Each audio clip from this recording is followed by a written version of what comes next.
Yo, brothers from other different mothers and stuff. How's it going, man? What up, though? It is. Long time. I was gonna say long time no see, Aaron, but really long time no see, Gary. Man, I know I missed a long run with the gang, big gang today. Looked like. Yeah, no, we called in the recruits and the whole 9 yards, man. What are you doing? Had the Gatorades out and waters. yeah, that didn't Man. work as cool as it looked on it. It didn't work in real It life.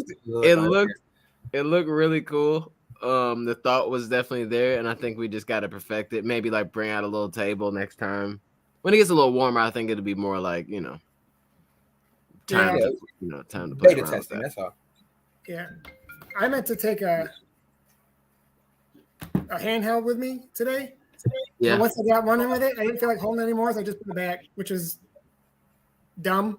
Like I could have probably used that, but I just having to carry that whole thing for something I'm not going to carry it in the race. What's the point? Yeah. No, yeah. I mean, I guess it's kind of late now, but I think like if you're in training sometime, like somewhere in the training block, I think that you can try. I was echoing for a second. I think that you can try to drink and get used to drinking. You don't have to. It's not like practicing carrying. It's like practicing taking fluids.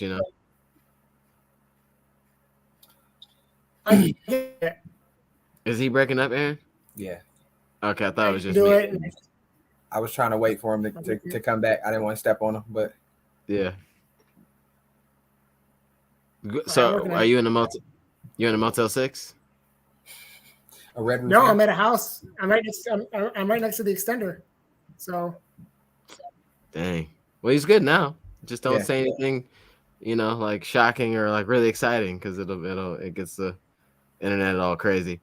But yeah, I think it worked out though. Like we did grab a Gatorade and drink like a little tiny sip of it while running and put it on the bench. I never went back and got that. It happens, bro. Yeah. But so like how let's just talk about training. Let's just jump right into the training part. We get all in the nitty gritty, and then as we go along, people can ask questions. Like hopefully we got some good questions from like last week. Let's just talk about Eugene Block and tell me where you guys are, how you feeling, what was today, what you do, all that good stuff. Go ahead, Gary. And we just wrapped up week 9. Am I coming in okay? Yeah, we wrapped up week 9. 73 miles for the week, which I haven't done 70 plus a couple weeks ago, but doing 70 miles is I've not done that in a long, long time. So I'm feeling pretty good about just getting that 73 miles in. I feel like that's a big accomplishment in and of itself for me anyway. And I had a really good workout earlier this week. Which, I think it was the first workout I had to go by myself. I didn't have Aaron with me or you, Tommy, to kind of at least warm up with or discuss the workout with.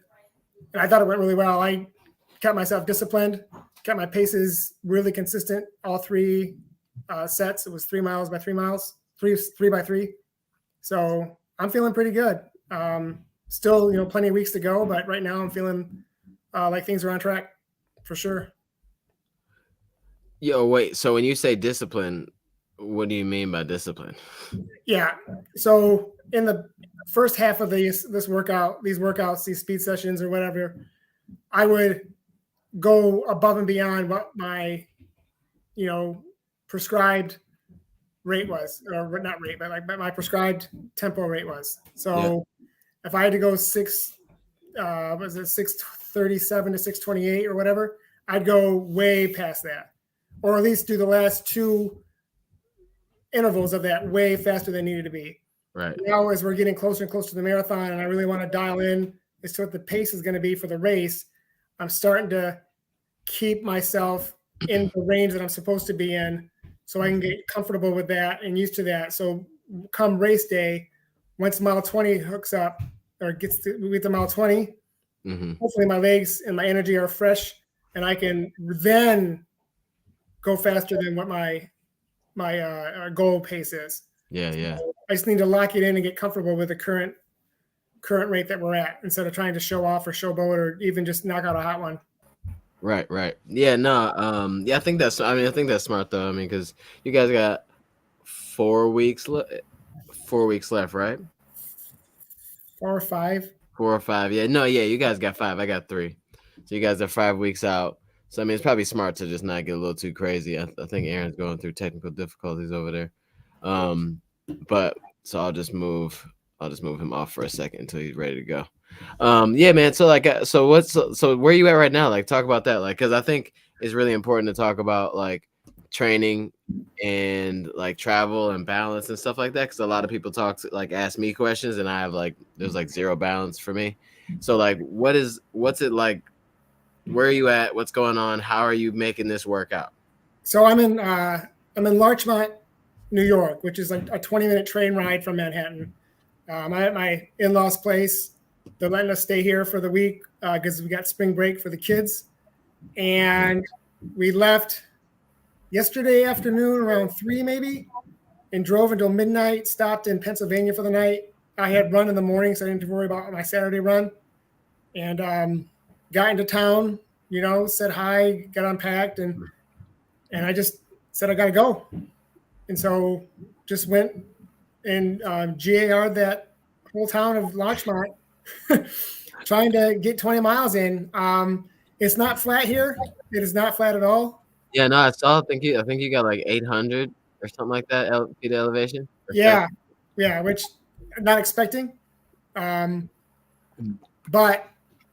I was supposed to have a 3 miles at the end fast finish, and I think I did 1 mile fast, and then my body was like, "You're fine. Just finish it out. Just do 20."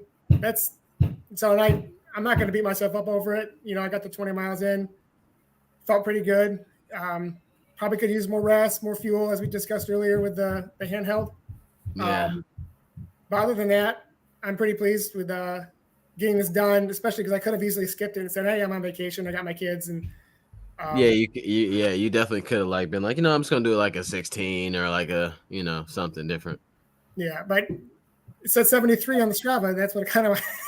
Yeah, you can't. Yeah, that's the one thing about Strava that's like a good and a bad thing. It's like sometimes like in a training block, you don't skip some of the days that you. It's not like you're pushing like a like danger zone or whatever, but it's like you kind of like, oh, I want to make sure I'm not gonna skip this run because I don't want like a big dip in my in my graph, my weekly graph. So sometimes it's an accountability partner in a way. Yeah, for sure. So what's up with you, Aaron? I ran with Aaron today. It wasn't bad. So like, where you at in your training? I know y'all both 5 weeks out. So how you feeling, bro? Yeah. So since the last time we spoke, since we skipped last week, I haven't been able to update our audience on my struggle. So a couple weeks ago, our good friend and training partner, Ern. Oh my God. I'm putting my dog on blast because he had me out here down bad. So I got a stomach bug that I'm not gonna say I got it from Ern because I can't like confirm that. But Ern had it before me, and then I had it like 4 or 5 days later, and I'm pretty sure I got it from him. So I finished my run with Tommy and Gary on Tuesday of 2 weeks ago, Tuesday. And at the end of the run, I'm just like, man, I don't really feel right. I thought it was maybe I ate too soon at the end to the beginning of the run or something. But I just told Tommy like, yeah, man, my stomach feel kind of funny, but whatever. And then I get home, and then Ern he hit the group chat and he said, yeah, just to let y'all know, I've been down with norovirus for the last few days, and just wanted to let y'all know. Mind you, we had just ran with Ern on Sunday. So I said, well, Ern, what's the symptoms? And he said nausea, diarrhea, fatigue, fever, all of the telltale signs of a stomach virus. Yeah. And I'm like, I think I'm heading in that direction. And then like no more than like an hour later, I was just like projectile vomiting all over the bathroom. It was not a pretty sight, and I knew things weren't okay. So needless to say, I skipped the workout on that Wednesday because I was in no shape to try to run, let alone run fast. So I told myself that I would take off Wednesday and Thursday, and then keep with my normal rest day on Friday and get back to running on Saturday. That didn't happen. I took Wednesday off. I took Thursday off, and I'm like, I feel all right. Like we can do this. So I jumped back in, did 10 miles on the treadmill on Friday, 10 miles on the treadmill on Saturday. And then I'm like, okay, long run, 10 miles at Gold Marathon pace on Sunday. Let's do it. Like even now thinking back to that, like, I don't know what I was thinking because I wasn't back to 100%. I really didn't have an appetite. I wasn't eating that much. So I like pulled the plug like 3 miles into the tempo portion of the workout. And Gary I'm just like, go ahead, Gary, finish it out. You know, I would love to be able to stay with you because I don't want to leave you out here alone to have to finish this tempo, but my body is not dealing with it. And my brain went to some dark places. I'm like, man, it's been such a great block, and this would be the thing to knock me off my square. So I kind of had to mentally reset. I ended up doing 10 miles that day too. So kept rolling. As I felt better, my appetite came back, started eating more. And then Wednesday, this past Wednesday, that same workout that Gary did, 3x3 miles at Gold Marathon pace, with a mile recovery in between. Nailed it, like perfect. It felt like before I got sick. So I'm just like, okay, maybe I'm back. For the rest of the week, stay true to the training schedule. Just like Gary, I did 73 miles this week. Today's 20 miler was interesting. We hung out with the gang. Most of the gang hung on for like the first loop of Kensington Park. Kensington Park is like an 8.5 mile loop. So they hung on for like the first 8.5. And then we kind of tightened the screws a little bit on the second loop, got down into the low 7s, high 6s. And then we jumped into 3 miles at marathon pace. That was interesting. It's some really nice rolling hills out there at Kensington Park. And they had me second guessing myself for a little bit because for some reason we put the biggest hill right at like mile 2 of the 3 mile interval. Yeah. So I was climbing this hill and I'm just like, 2 miles, you were sick, man. You were sick. You just getting back. This 20 miles. You haven't ran as far this block, good job, all of that. But so yeah, my pace dropped a little bit going up the hills, which it should have because why wouldn't it? Yeah, right. But it was just very humbling because it's like a 2 hill kind of vibe. You go up the first steep hill, you make it. The funny part is about that is the first time around, I didn't even notice the second incline. No, they just put that second hill in there like in between the 2 loops because that wasn't there the first time. So I hit that loop like we went up the first hill. I'm like, okay, that sucked, but at least we passed it. Turned around, and then like the other hill goes the opposite direction. So we turned right into the wind, and it was like another like climb, and I'm just like, oh, this is bad. And Tommy was just like getting smaller and smaller, and I'm just like, no, I can't let him do me. I just can't let him get that far away from me. We aren't that far apart in value to the world. So so then we got a downhill portion, and I kind of made up all the ground that I lost going up the hill. So that was promising.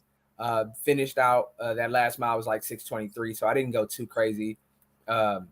But I did want to slam the door. I did want to make sure that I had like a positive feeling about the workout and not like the lasting image of the workout being, man, I really died up that hill and I couldn't get it back. Yeah. So that was cool. So I feel like I'm right back on track to where I'm supposed to be. 73 miles for the week.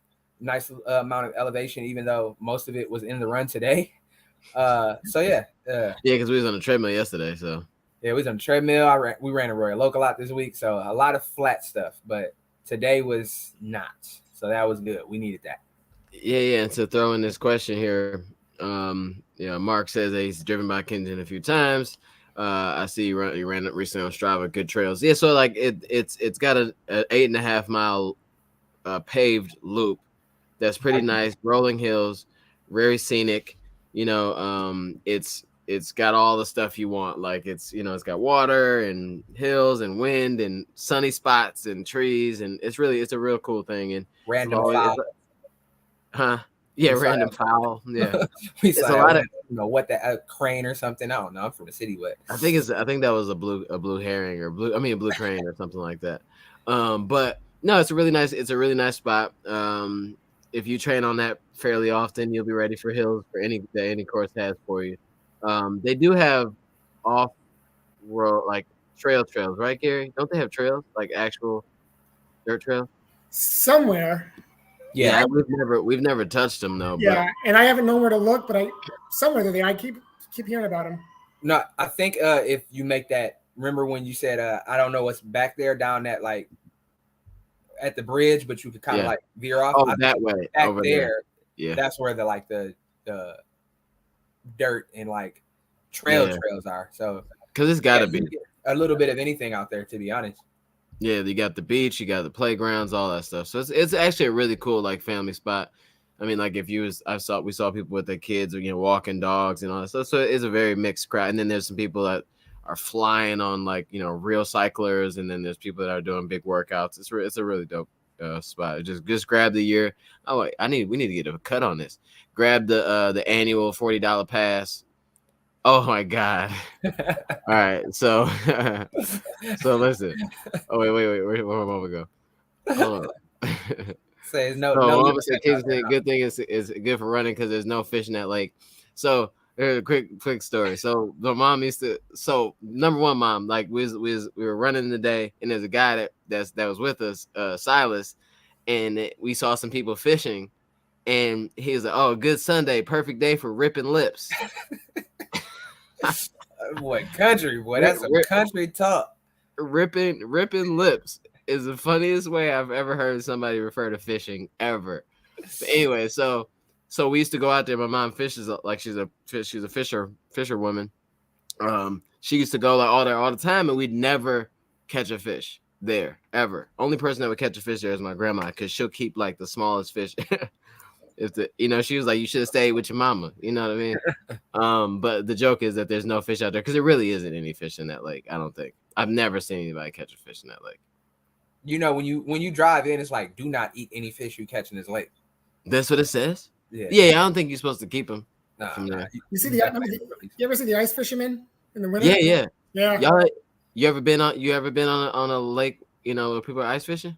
It's crazy because like the ice is so thick that they'll have like a tournament, and they'll drive their cars and trucks onto the ice, drill holes in the ice, get a tent, a shanty, and all that, and then they be having like it's like a party.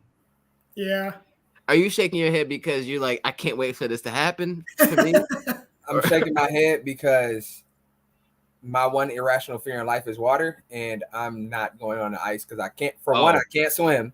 Oh, I got a new fear for you, bro. I was watching this video. It popped up on my Instagram. There's a truck driving next to a car, and the wheel popped off the truck, the pickup truck. The car launched into the air because it went perfectly right at the middle of it. Launched in the air, flipped and rolled and all type of stuff, and then the tire kept going and then hit the back of the car once it finally landed and rolled. Long as the car didn't fall in the water, I'm straight. Man, new fear unlocked. Yeah, it was like the first comment. Somebody was like, "New fear unlocked." Like, how can you prevent that? Nothing happened. Like you can't do anything. Yeah. But yeah, we gonna get you on the ice one day, bro. The only way you get me on the ice if you take me to Hey, look, trust my mama. My mama wouldn't steer you wrong. Look, bro, fun stuff, ice fishing. I'm not an outdoorsman, unfortunately.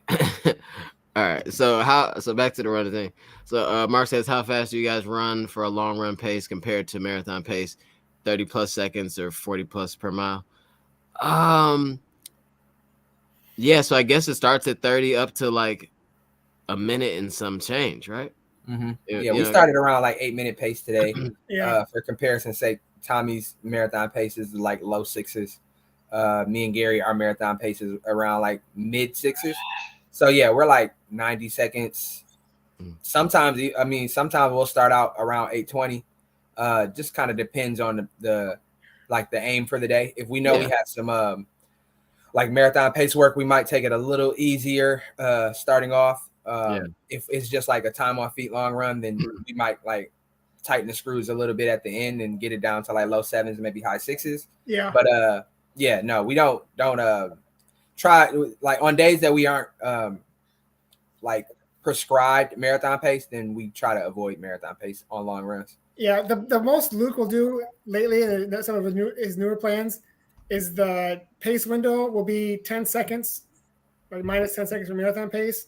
But the only reason you're really going to do that is if you're really feeling good, you got nothing else going on, probably earlier in your training block than later, because the way we're running now is there's always seems to be some pressure going on anyway. So, yeah, I mean, if you're at minus 10 for your long run, then you're getting after it for a purpose, really, not just for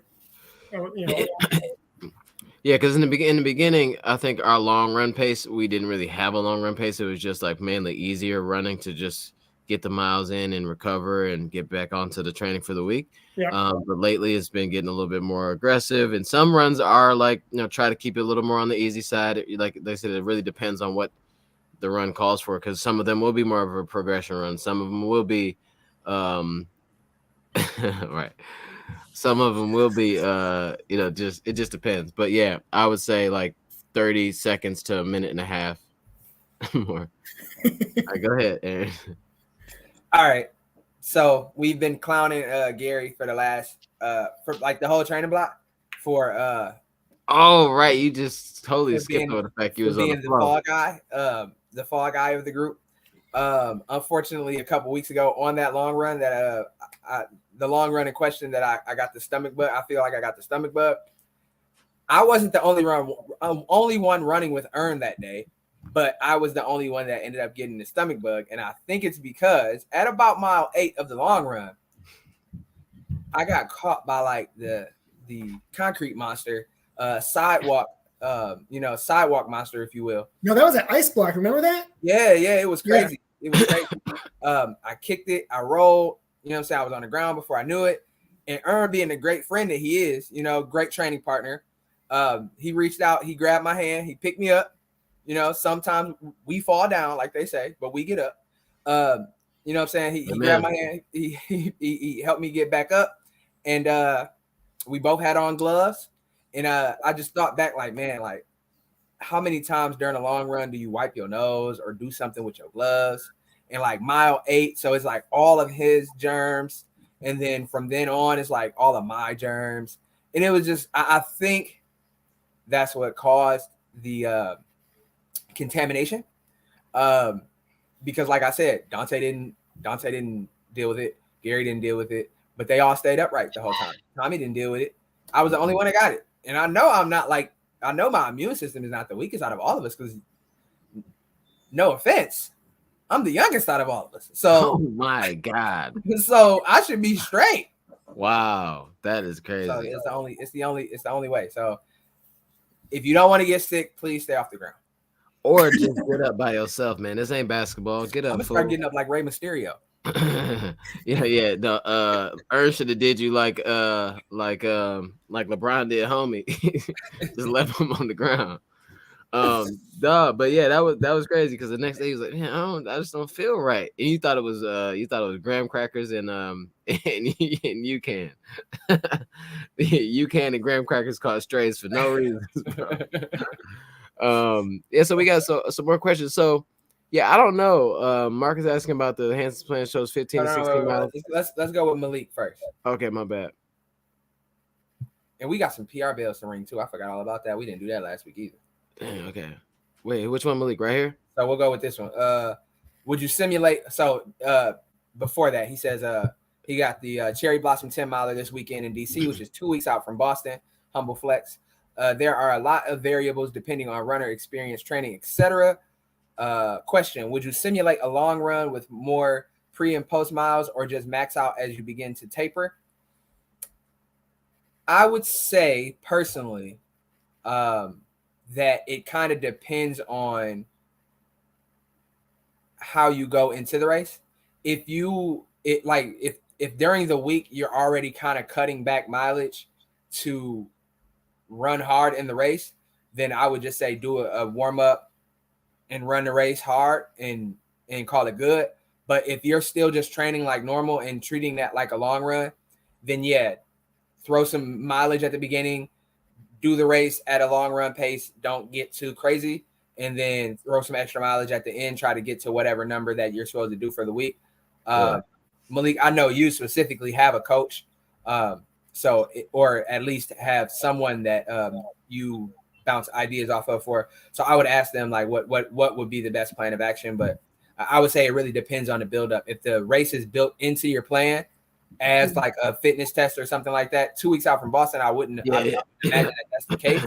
So I would say probably to err on the safe side and not like end up injured, to just treat it as a long run and throw some extra miles at the beginning and the end and call it good. Yeah. You gotta know how you feel too, because it's gonna be dependent on that. Like if you, let's just say like you had somewhat lower miles and you're feeling super fresh like fairly often, maybe this wouldn't be a bad one to kind of go for, especially if you know that you can recover pretty quickly because you don't have like a bunch of miles on your legs. Like right now, like I know if I went fast, like anything crazy 2 weeks out, like I mean I don't know if it would affect my race, but I would be worried about it. I wouldn't get that close to it. But if you've been putting in miles and you've been consistent training, I would stick with like making sure it fits your plan and not, the other way around. Like it's a humble pill to swallow. It's like a pill to swallow a little bit. Like when you like in a race situation and kind of going easy. Like in New York, I ran, and I was like, it took a lot for me to not like try to race it. Like it's just patience, and this may be a good time to practice patience because Boston will require patience. Like get out there, stick to your plan. If the plan means 10 miles at the same exact pace, try to nail your splits. Do a warm up, cool down, and then just call a nice, fun, big workout with thousands of people. I kind of did the same thing with that crim, that really muggy, humid crim we did, and I got there late, so it was a rolling start, and I just treated it as a long run. I didn't push it. I didn't let anybody get me into like, I got to beat him or her or whatever. I just, and you still got your medal and t-shirt, but you got to have a race experience, like get in the race experience without having to like worry about, time and pace and what age group place you're in. And just, I hear it's a great run anyway, so just enjoy it. How often do you get to do that, especially a big race like it's the 10 miler in DC. Yeah. Yeah. There'd be a lot of people. Yeah, I would just go off the vibes, have some fun. But just make sure you don't dip too far into the tank, Yeah. Remember what the goal is. Remember what the most important thing is. And right now it's Boston for you, I'm imagining. So, and not to mention you just ran a PR and a half. So congratulations. You've already checked that off. Shout out to you. I think 127 was your time. A big PR. So yeah, shout out to Malik for the big PR. I think it was 2 weeks ago. 2 weeks ago. Yeah, man. Shout out. That's what's up. Good job. Good work. And Malik is also faster as a master. So shout out to Malik. There you go. That's what we got. That's what we got. That's for Malik. That's for Malik's PR. If you got a PR, I'll play some music for you, DJ. Well, while we're at it, this lady got a PR 2.5. Who's it? A couple weeks ago. Yep. We'll do something different for her. Hold on. Is this royalty free music? Yeah, this is lit right here. No. Alexa, drop your half marathon PR time that you just ran out. And if I'm misquoting that, my apologies, but I'm pretty sure that you ran a half PR a couple weeks ago. Yeah. That's what's up. Congratulations. What else we got? We got some good questions here today. Oh, I got some questions on my you want me to just do my thing real quick? Oh, I'll do that. No, you gotta do your recap for sure. Wait, real quick. Alexa says last week, thanks. She ran 134.29. That's legit. Great job. Great job. Great job. Alexis has been putting in great work. Another fast master. faster as a master, and it's been showing off a lot of PRs in her recent history. So yeah, she's been rocking and rolling. So shout out to Alexis. She's like a day one follower. So shout out. Oh man, I got a good question that came in on my Instagram. Remind me about it later. So yeah, so just real quick, I'll just do like my little Boston recap or my Boston update, and then the NYC recap really quick after that. So Boston is 3 weeks away, feeling pretty good. Like I mean, what? It's just everything's moving so fast. Yeah, I know. Like it don't feel like it's 3 weeks away. Like that just seems kind of crazy. But Boston 3 weeks away. I feel very fit. I feel strong. I definitely need to continue to watch the leg thing. Because I didn't say anything today, but like at like mile, you did. No, like at mile 8.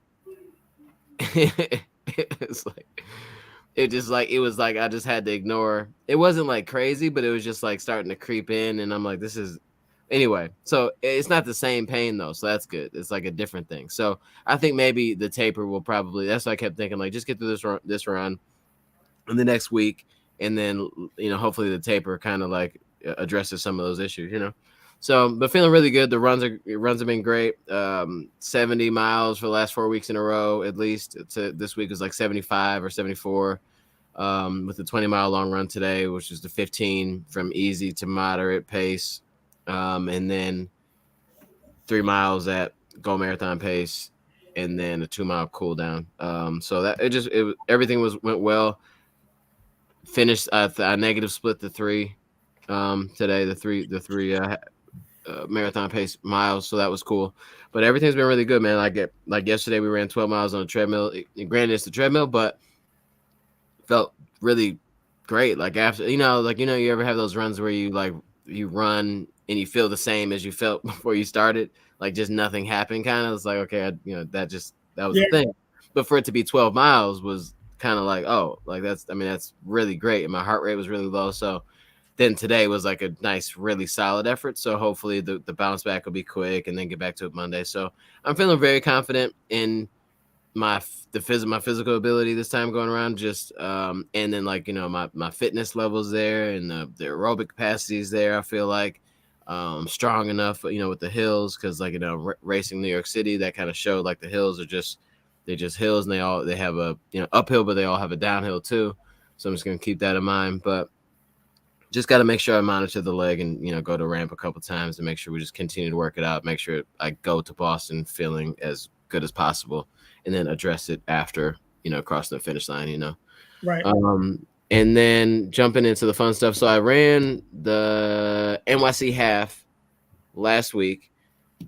That was last week? Yeah. Last Sunday, I ran the NYC half, and I used it as a simulator race. New York is a hilly race. I think it was like 400 something feet of elevation, maybe 500. I don't know. I can't remember which one it was, but there's a lot of hills, some hills up in the beginning, some downhill right in the middle to flat. And then you start to climb. It may be like mile 8 or 9. So that's very like reminiscent of like a shorter Boston type of course, a lot of downhill. And then you got to climb back up towards the end. So it was just a really good chance to kind of test the legs. I stayed extremely consistent. So this kind of goes to what like Malik was talking about. The goal was not to go in there and PR. It was not to do anything fancy. It was just to go in there and treat it like a big workout or a long run, and walk away. My goal was to cross the finish line feeling like I didn't expend too much energy or go in the well for anything.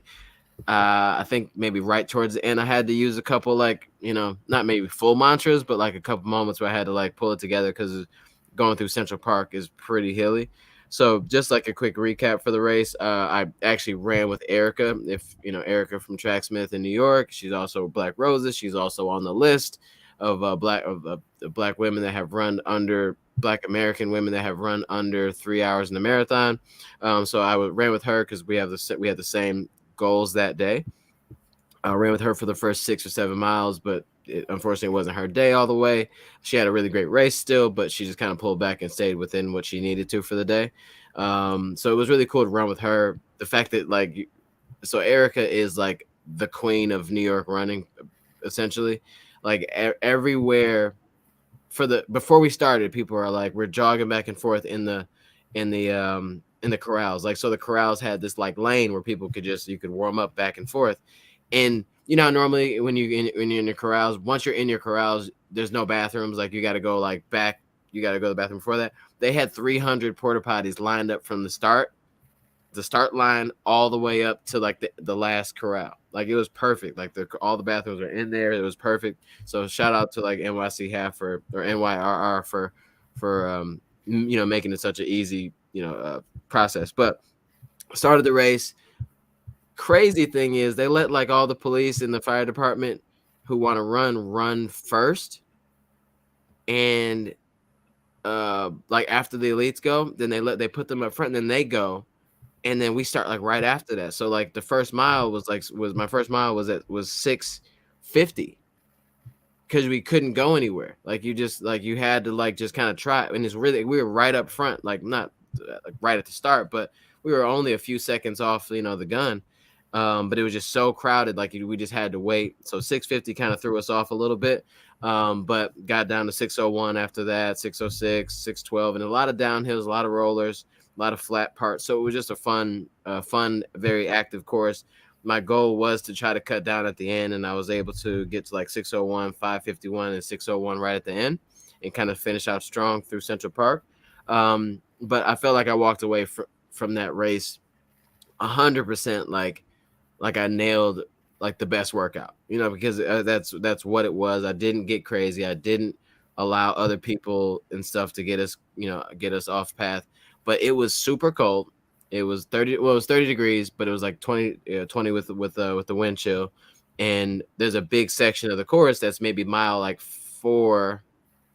Dang, this is sweet.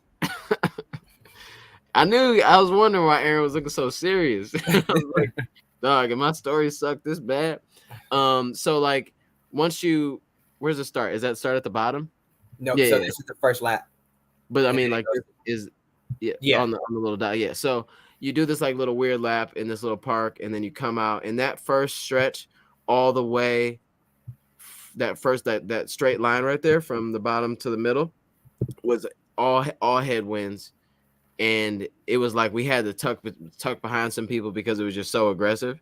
But we were able to kind of like lock in, stay on our pace, and just kind of roll with the punches, I guess, because some miles are just gonna be slower than others. And that's one of the things I learned in New York, is just being okay with knowing that a couple miles are going to be slower, or several miles are going to be slower than the others.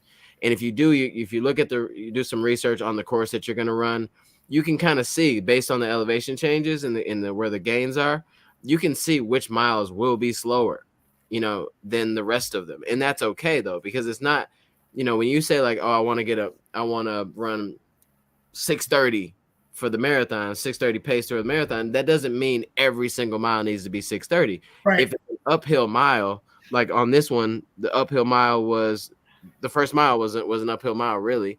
And I think maybe 5 was as well, because that's where the bridge is. So if you know that 1 and 5 are going to be slower, then there's no point in you pushing to try to hold the 6:30 pace. Just allow it to, like, just base it on effort, climb the hill, and then make up for it on the downhill. Because if you're like mashing up every hill trying to like hold the pace, by the end of this race, especially a marathon, you're going to have used too much energy. The effort pace to climb that hill is probably a faster pace than you've trained for. So just let it happen, slow up a little bit, crest that hill with some good energy, and then take the downhill. And then flat ground, flat land, or whatever, just that's when you lock into a pace and stay consistent. But if you're in a hilly race, don't be so concerned with like holding a pace up a hill. Hold a decent pace. You don't want to drop too low.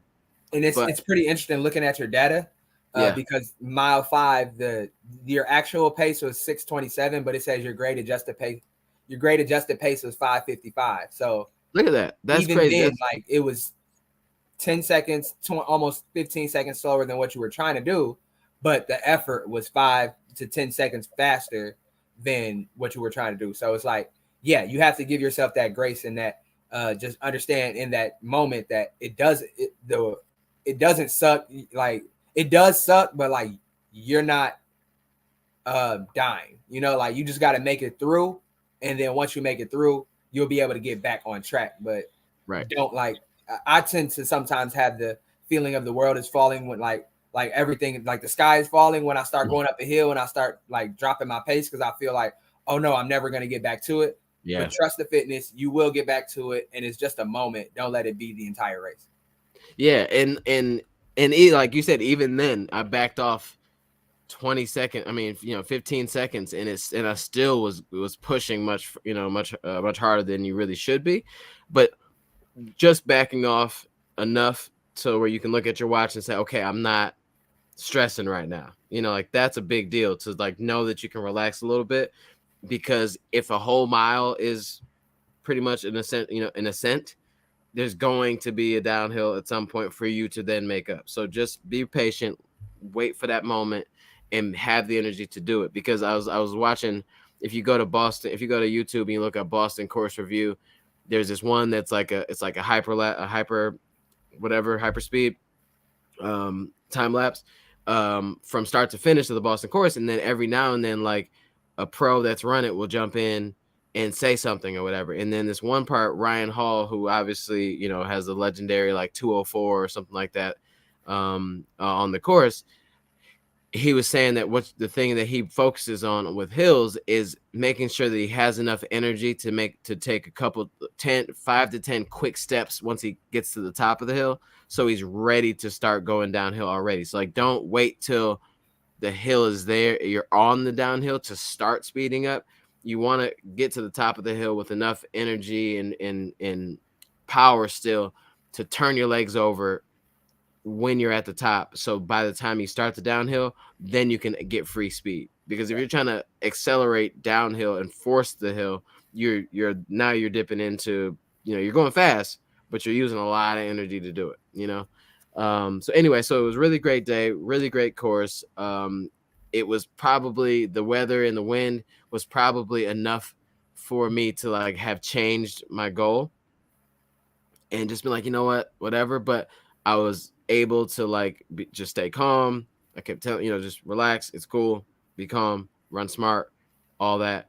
And it worked out really well. So like that was just great because of the last half I did was Miami, and it didn't go so well because I was forcing the issue. It was windy that day too, and it was hot. It was 72 degrees, and I was like trying to force the issue. Where I was like, I was at low sixes, high fives, and into the wind. And I don't know what the Strava won't tell you what that pace effort is because it was flat. It was flat, but it was just into the wind, so they don't do that. But I would guarantee that if I was running 6 flat, I was at 5:45. Or maybe even lower for effort. You know what I'm saying? So when I crossed mile 8, I'm like, oh, no throw up. We're good to go. Like, you know how like when you have a bad day, you're like, you wait to that point. Like, okay, this point last time I was like, I was in trouble. But past that point went well. Everything else was like smooth sailing.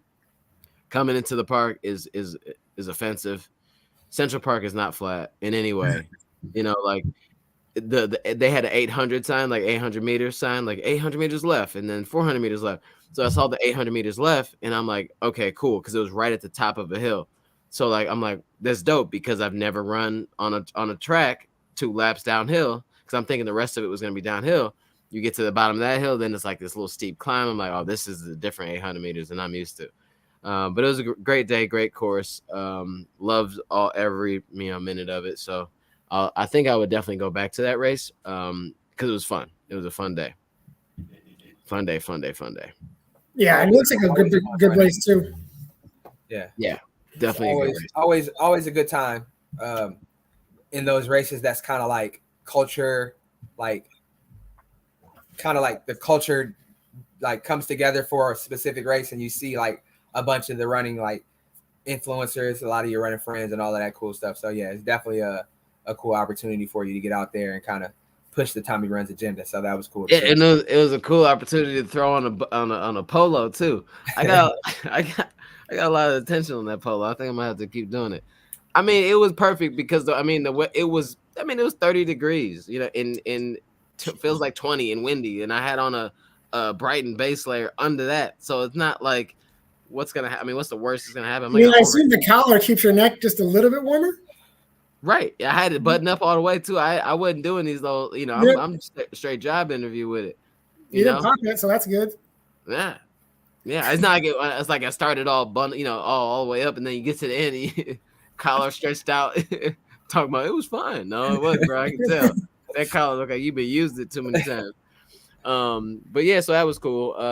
But it was a great day, and I think if we all went back, I think that would be fun, to kind of race that, because you could tell. Even though it was a hilly course, you could tell like that it's a fast course. Because if you can handle hills and you can get through that first like 3 miles, and get over the bridge, or get over the first few miles and then get over the 5 mile bridge, the rest of it's down. You're running downhill from 5 to like 7, and then it's flat from like 7 to 9.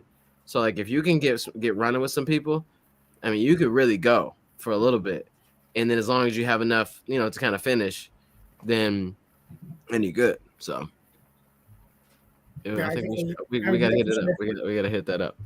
All right. My redemption for the city of New York anyway, because the last time I was there, I didn't I needed it too though. I mean, I know I didn't I did okay that day, but I was way off. Like everybody was, you really fine. I was way off my goal that day, and that was cool. It was cool that I had like polar opposite weather. Like last time we was there, it was 75 degrees, humid as ever. People were literally like just scattered everywhere, like it was war zone.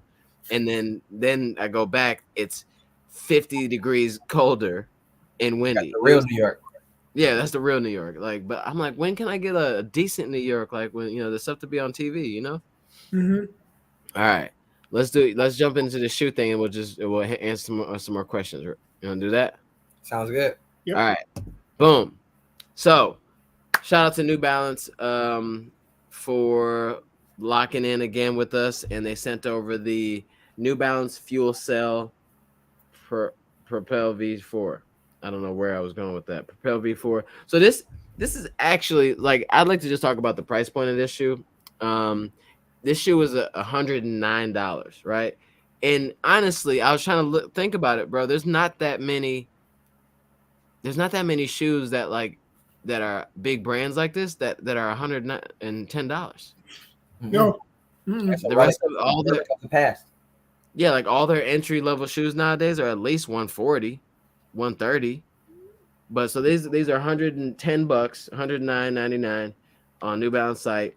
And I'm just gonna say I would say that this is if you've run in Pegasus before, if you like a shoe where it's not a bunch of midsole and it's just like a standard running shoe that doesn't have anything too crazy. It does have a TPU like a nylon plate in there, but you don't feel like it's not super rigid. Like you don't feel that much at all.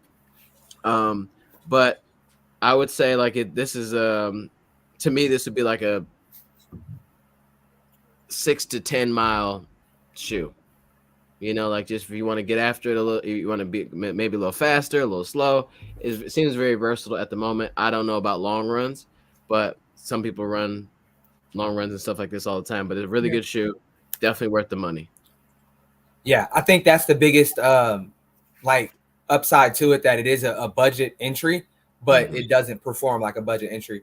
I was looking around at some reviews that are out there online, and I seen someone compare it to the Saucony Endorphin Speed 3.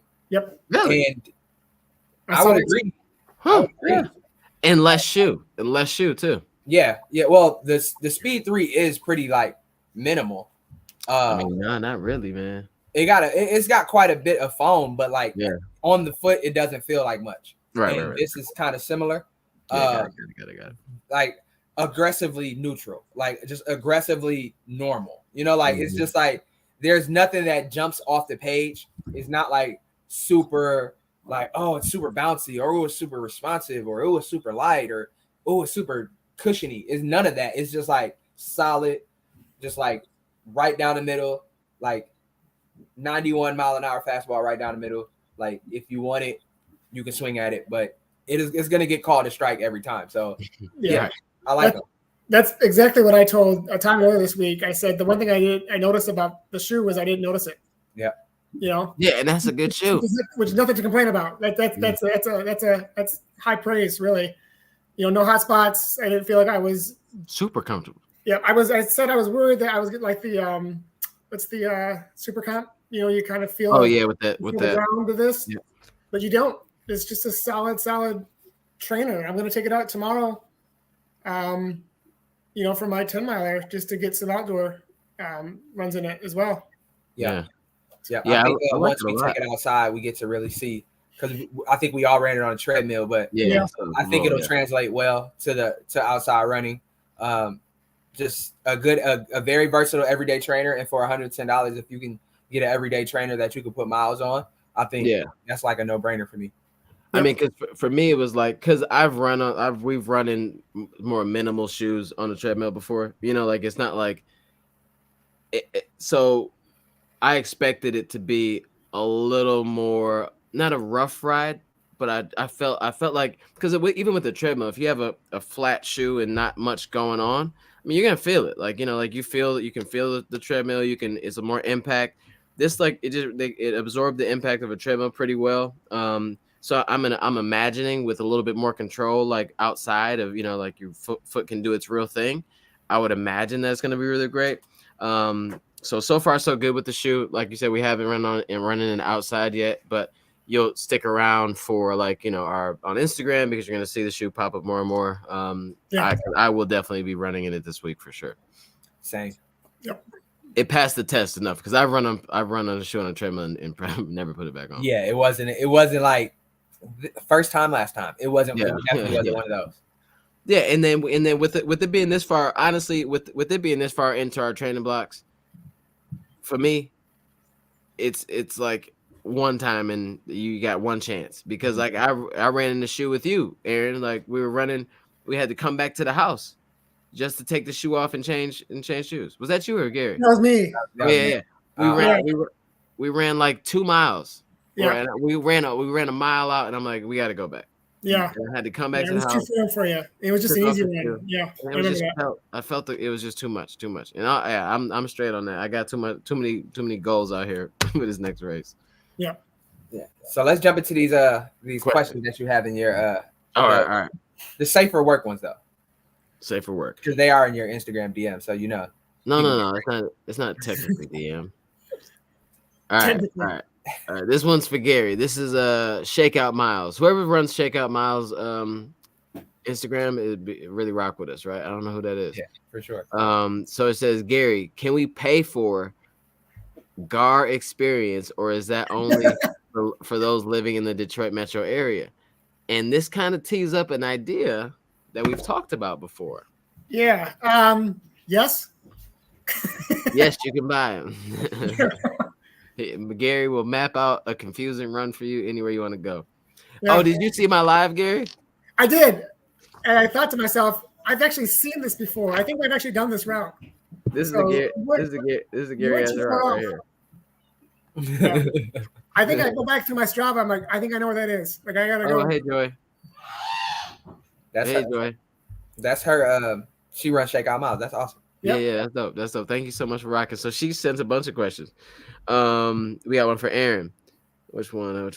Aaron's not vegan, so I'm gonna ask the other one. I'll ask you because you pretty close. For Aaron, how long have you been vegan, and did the decision help you become a better runner? So yeah, like you said, I'm not vegan. I don't follow a vegan diet, but I don't eat animal. I don't eat like meat, I guess you would say. You're vegetarian pretty much, right? I'm vegetarian. I don't really like labels and all of that, but yeah, I would be what you would say. I eat a vegetarian diet, whatever. Yeah. I had my last fried chicken wing on I had my last fried chicken wing on July 4th, 2020, I think. In real life, you know this? Yeah. That's I only know because I was at Lance's birthday party, and his birthday is on the 4th of July. Oh, okay. Yeah, so Has it helped me be a better runner? It's helped me be more intentional about what I eat, but I was already kind of there. Yeah. I don't know if people know my story, but I lost a lot of weight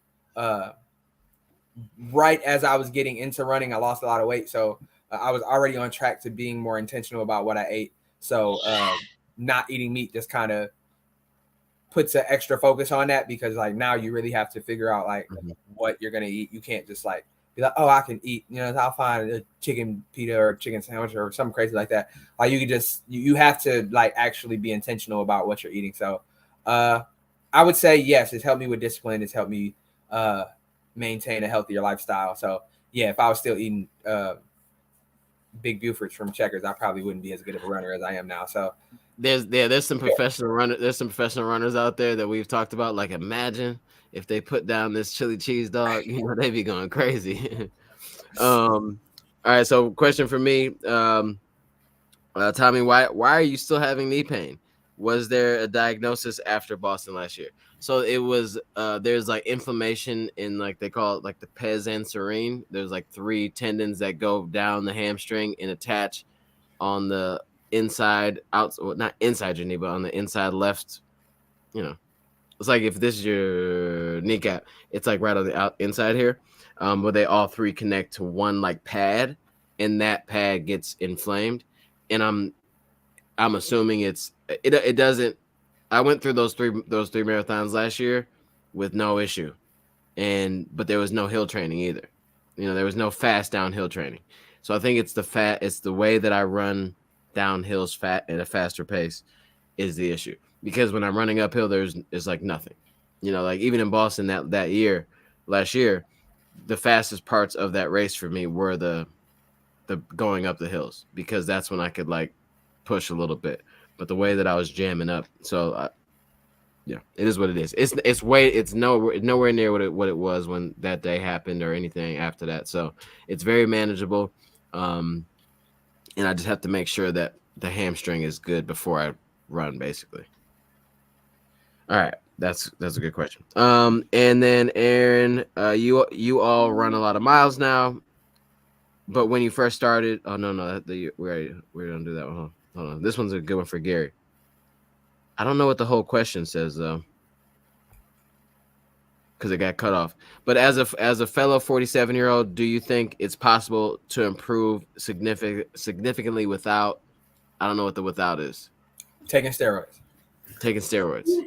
Yeah. Wait, if you're still here, what's the without? Go ahead. Yeah, Joy. But yeah, go ahead, Gary. But yeah, do you feel like you can improve significantly, and then we'll wait till the rest of it goes in? I think so. I mean, I started running like 5-6 years ago, and I've improved just as well as anybody else younger than me. A lot of it is just the commitment and the time I put into running, the consistency. Oh no, I have a background in college in long distance running. I do have, yeah. So I ran in high school. Take steroids is what he's saying. I ran in high school, college, and then I took a lot of steroids. No, I'm just kidding. I ran up to the gills. Yeah. No, I ran in high school and I ran in a community college for a couple of years, and then I just stopped, and it's just got really good at eating burgers and donuts and beers. So, yeah, I have a background. I do. I hate to say it, but I got some natural talent. It's there, and so but I've also worked hard. I run miles. I go to consistent. I do a minimal amount of strength training, though. Since I fell down the last time, I haven't really been following up on that. And I've started watching my diet too. I haven't eaten meat since June as well. And I'm not saying that I'm running better than I have in a couple of years because of that, but I'm not saying it's not either. Definitely diets. Just every little thing you do to it's about maximizing your gains. Just finding shortcuts here and there, or not even shortcuts. Just what can I do to make myself better, especially at my age. A good diet, strength training, consistency. I mean, there's so many people um, that are as old as you, Gary. That that there's so many people though that are mature in age, and what society would say, like, would you can't run any faster now. There's so many people proving that wrong. And I think it's just really just taking care of your body, and almost intentionally fighting against that, like, sentiment that as you get older you have to slow down and you have to whatever. I think you have to be really intentional, like, with that, to push against it. And I think the more you do that, or in order to do that, you do have to strength train. You do have to, like, eat properly, that to make it just easier for your body to recover, all that stuff. So I think the more intentional you are with that, I think you can do anything. Like, so there's like Ken Rideout. I don't know I don't know what his past is. I don't think he ran, but he's like 52. He's a hockey guy. He's a hockey player, I think.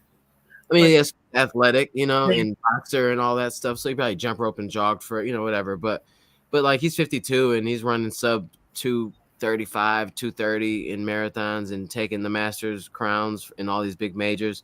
So I think it's just keep pushing it. And he would probably just tell you, just do the work, run the miles, do the lifting, do the stuff, whatever you want to go, just go after it. And yeah.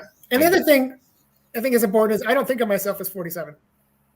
I don't think of myself as 20 either, but I'm not like, oh my God, I'm 47. I'm not gonna be able to do this. I'm just going out there and do it.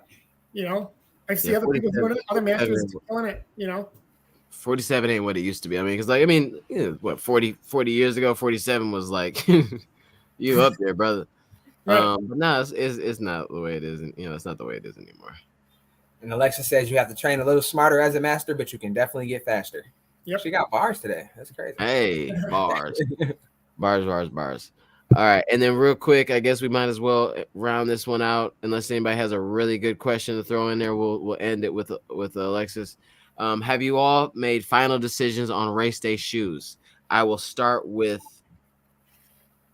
Gary. I'm probably gonna use the Vaporfly. Yeah. 2. It's kind of, I've only used it once, but I ran it in mud. But I brought it with me. I'm like, Jesus. Yeah. Is that you 47 years old too? Yeah, no kidding. Yeah, I ran it. This is what I ran last Sunday, and it was just nasty out on the trail. Yeah. Parts of it. But unless something else comes along, these have been working for me, so probably gonna stick with those. Yeah. Yeah. Go ahead. I think I'm leaning towards the Alpha Fly 2s, just because Jacksonville went so well with the Alpha Fly 2. So that's probably what I'm gonna do. It just, I don't know, it doesn't feel right to be in Eugene, Oregon, and disrespect Phil Knight and not wear Nike. So right. I might have to wear Alpha Fly 2s. Right. I mean, yeah. So shout out to Nike. If anybody from Nike is listening at the moment, these two gentlemen are running, and Nike is a sponsor for Eugene Marathon. So it would only be right to make some connection, say hello to each other, and then get these two fine young gentlemen. Well, one, we already did that, the age thing.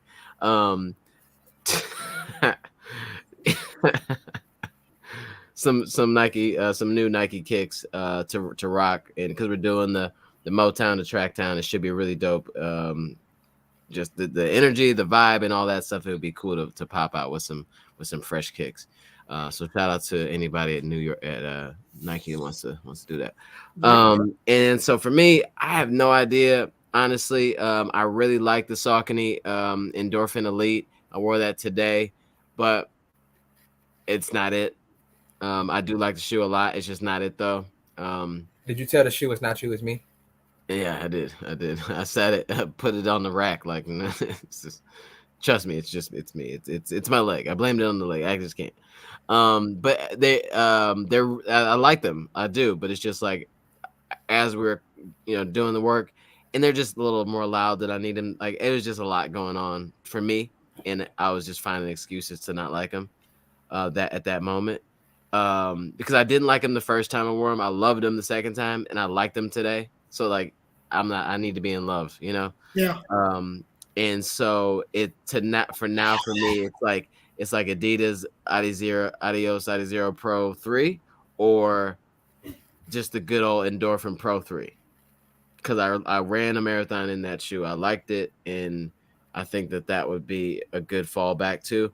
But I think that I'm possibly going to get my hands on a Vaporfly 3. So if I wear that shoe and I like it, that's what I'm doing. Because I've run in Vaporflies before. I haven't run in a race in them a long time. So it would be nice to go to Boston with a new fancy kick that I like, and we'll see. So the long story short, Gary knows, and Gary me and knows. I'm still on the fence because we don't have the shoe that we're actually going to run in. Yeah, exactly. So yeah, good questions. Thanks so much, guys, for watching. You can follow me on Instagram. It's Tommy Runs at TOMMIE_RUNZ. Where can you find you, Gary? I'm on Instagram at Gary is a runner. He not about to spell it. And I'm on Instagram and TikTok at Aaron Worldwide, AARONX Worldwide, WORLDI. I don't know what I just said. WORLDWIDE. Worldwide. And then at next week, this is where we're making the announcement. Next week, we are going to not be doing the show live as we normally do here on YouTube. We're going to be doing the show live on EUGENE Marathon's Instagram. So we're going to take over their Instagram. We're going to do a live on their Instagram.